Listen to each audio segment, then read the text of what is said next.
Welcome to the second season of Murder in 20 podcast, where I, Bobby Stevens, am your host with a new episode every Wednesday. If you're a serious fan of true crime and love listening to podcasts, but don't want all that small talk, you've come to the right place. We get right to the facts. Murder in 20 episodes are concise and complete in 20 minutes. Less talk and more true crime. Be sure to like, share, and follow to learn about upcoming episodes. Thanks for tuning in. Now let's get to this week's episode.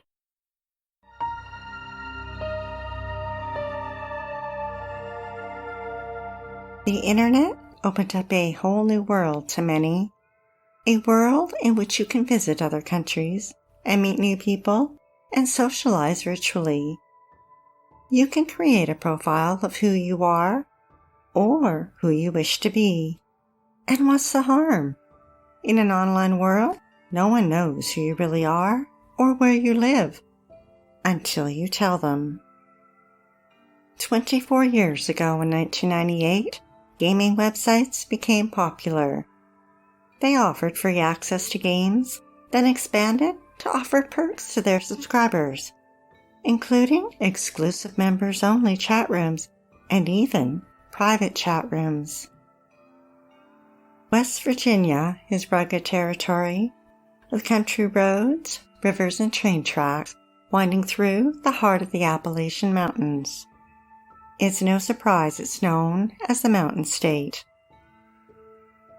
In 2005, Mary Sheeler in West Virginia was a 50-year-old mother and wife who had become bored.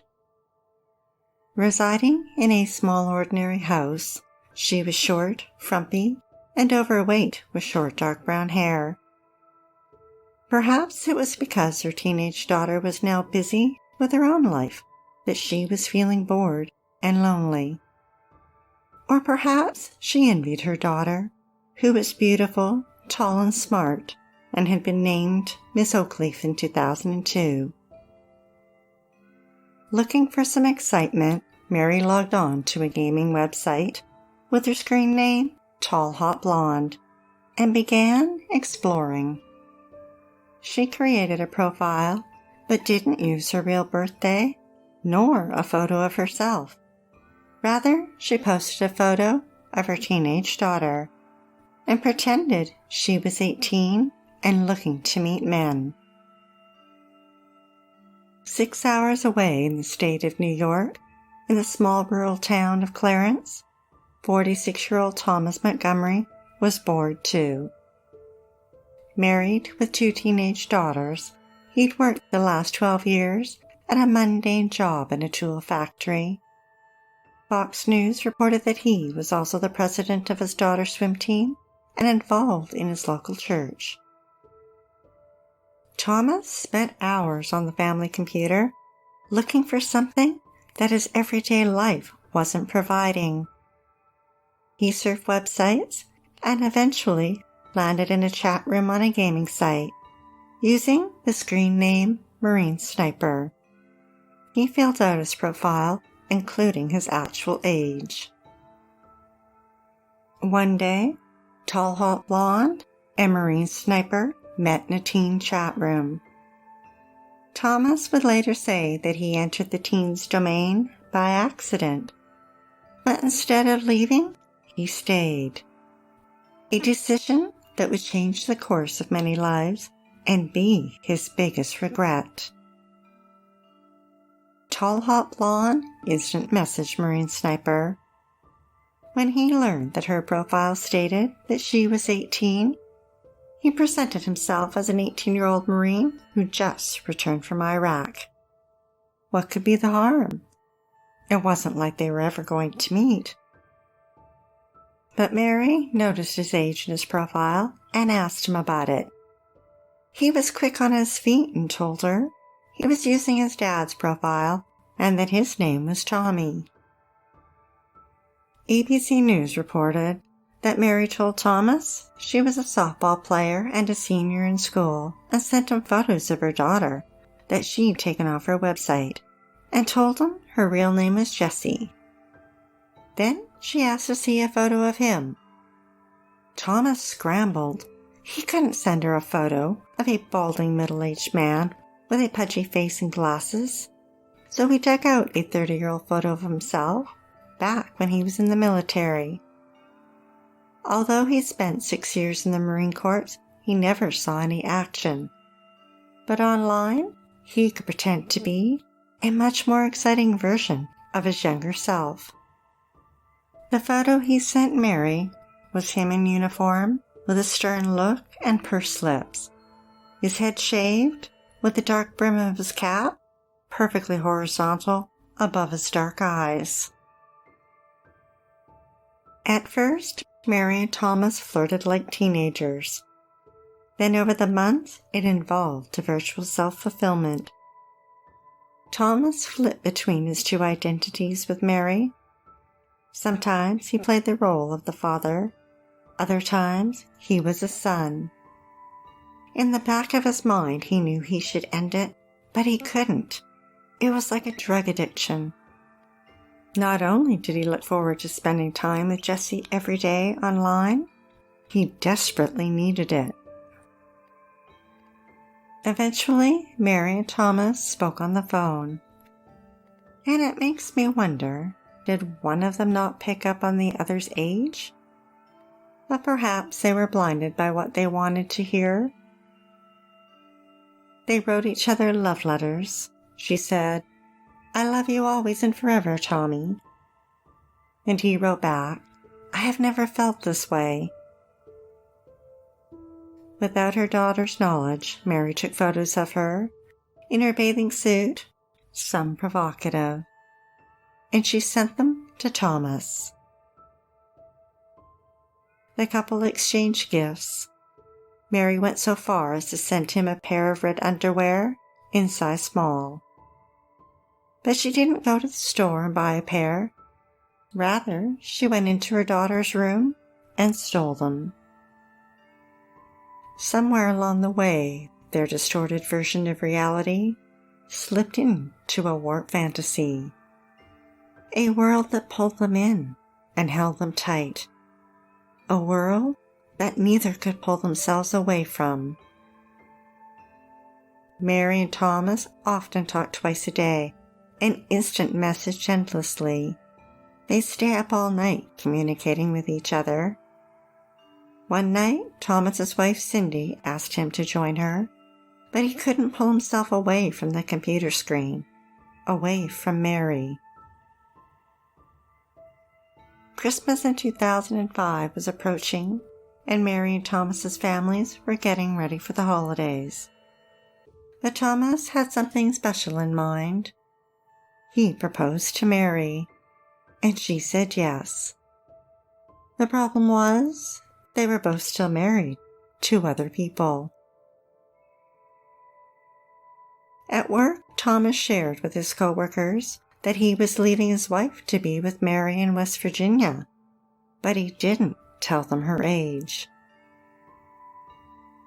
One of those coworkers was 22-year-old Brian Barrett, an easygoing, good-looking, athletic young man with short dark hair, a strong chin, and big smile. Brian spent his weekends hanging out with friends, grabbing some chicken wings, drinking beer, and playing pool.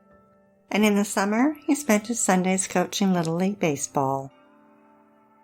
Weekdays, Brian woke up at 6:30 a.m. and went to classes at college. His goal was to become a teacher. Afterwards, he headed off to the tool factory and worked the 3 to 10 p.m. shift to pay for his education. In February 2006, Cindy found the lingerie Mary had sent Thomas hidden away. Then one night, Thomas's daughter was on the computer when an instant message from Jessie popped up. She ran to tell her mother. Cindy delved into the computer and discovered Thomas's online affair. Not only was she disgusted with his actions, but that he played both father and son in a sick and perverted fantasy. Cindy wasn't going to take this lying down. She wrote Mary a letter. In it, she included a family photo and said, "Let me introduce you to these people. The man in the middle is my husband. He is 46 years old." She went on to tell Mary that it appeared she was close in age to Thomas's own daughter, and she questioned how old Mary was and asked if she was even 18. If not, Thomas could be prosecuted as a child predator. Mary was furious. She had been duped. She texted Thomas telling him it's over and that he should go to jail for this. Now you would think at this point Mary would have given up on impersonating her daughter, but no, she doubled down. She recalled Thomas mentioning his coworker Brian and emailed him to find out if everything Cindy said was true. Brian confirmed that yes, Thomas was indeed a round middle-aged man and not the young fit stud she thought he was. Then, in a rather bizarre twist, Mary began flirting with Brian. He was truthful and told her his real age and name. Still, she pretended to be 18-year-old Jessie. The two became an item. They didn't keep it to themselves, but rather for months used online forums to rub it in Thomas's face. They told people online about Thomas's fake identity and humiliated him. And the co-workers at the plant all knew about the rivalry between Thomas and Brian, all because of Mary. Then Mary became torn. She missed Thomas, so she contacted him and manipulated him, leading him on, saying things like she ached to be with him. Thomas was over the moon. She knew his real age, and it didn't matter. But it didn't last long. Mary broke up with him again, destroying him. Their 2-year affair was over. Her rejection sent Thomas into a downward spiral. Just when he thought he'd hit rock bottom, he found out Brian was planning to drive to West Virginia to see Mary. Brian did drive to West Virginia, but when he contacted Mary to say that he was nearby, she texted him and turned him away. Thomas felt the ultimate betrayal and couldn't let go. Why had she come back, only to tease him and play with his emotions? So he fought back with words. For months, the three of them exchanged angry messages back and forth. His messages were obscene and vile. He called her a whore and told her she could say goodbye forever to he and Tommy. September 15th was a Friday morning. Brian woke up as usual at 6:30 a.m. His parents and younger brother headed out camping, and he left for school. At 3 p.m., he started his shift at the factory. Thomas's obsession had climaxed to the point of revenge. Rage and jealousy consumed him. He grabbed his .30 caliber rifle out of his gun cabinet. That night, under darkness, he waited in the parking lot at the factory. At 10:15 p.m., Brian walked out, strode over to his pickup truck, and got in. Thomas pulled the trigger. A shot rang out, then another, and another. A bullet hit Brian in the neck. His body slumped forward. Brian was dead at 22. Brian's parents arrived home Sunday morning. As soon as they walked through the door, they realized something was wrong. The cats hadn't been fed, and Brian was nowhere to be found. An hour later, they heard a knock on the door. Daniel opened it to see the sheriff.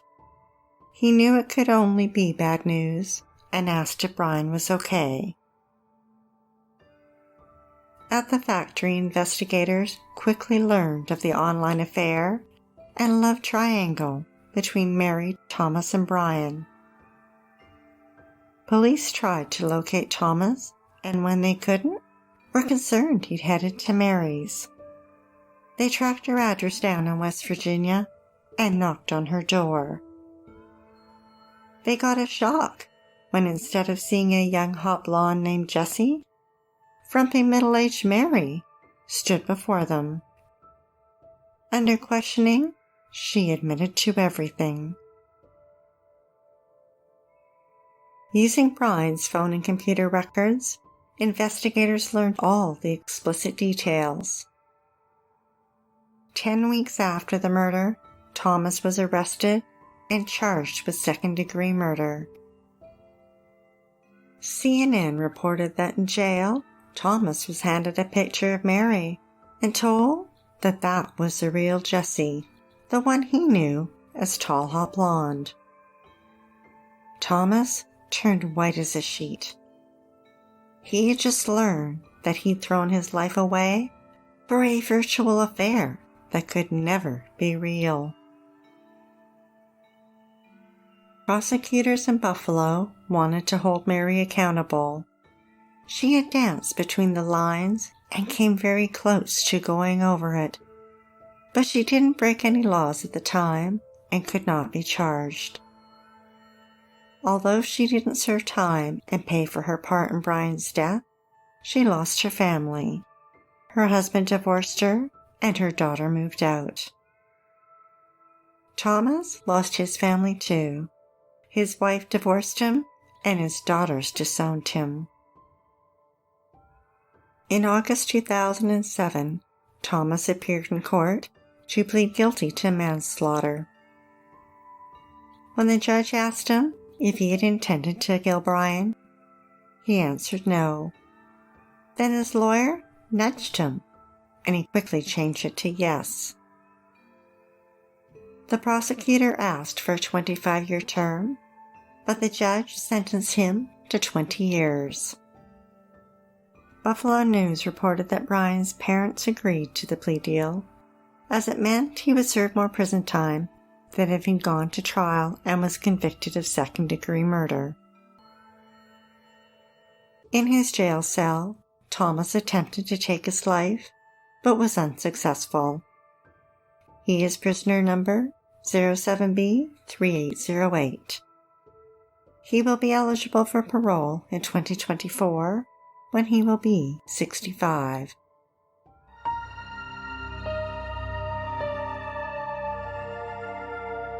Thanks for listening to Murder in 20 with less talk and more true crime. Be sure to tune in next Wednesday for the episode of Maria Rudolph. Little Maria was 7 when a stranger showed up that dark, snowy night. It took a deathbed confession and 53 years to convict Johnny. But then an FBI report, hidden from trial, would change everything they thought they knew.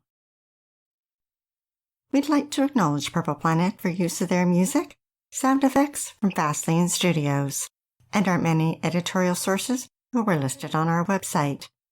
If you're dying to hear more, past episodes of Murder in 20 are available for free at murderin20.com and on all major podcast platforms. Be sure to like, share, and follow us to learn about upcoming episodes every Wednesday. And feel free to leave a 5-star review on any one of them or all of them. We're not shy. Stay safe, sleep with the lights on, and don't play with strangers.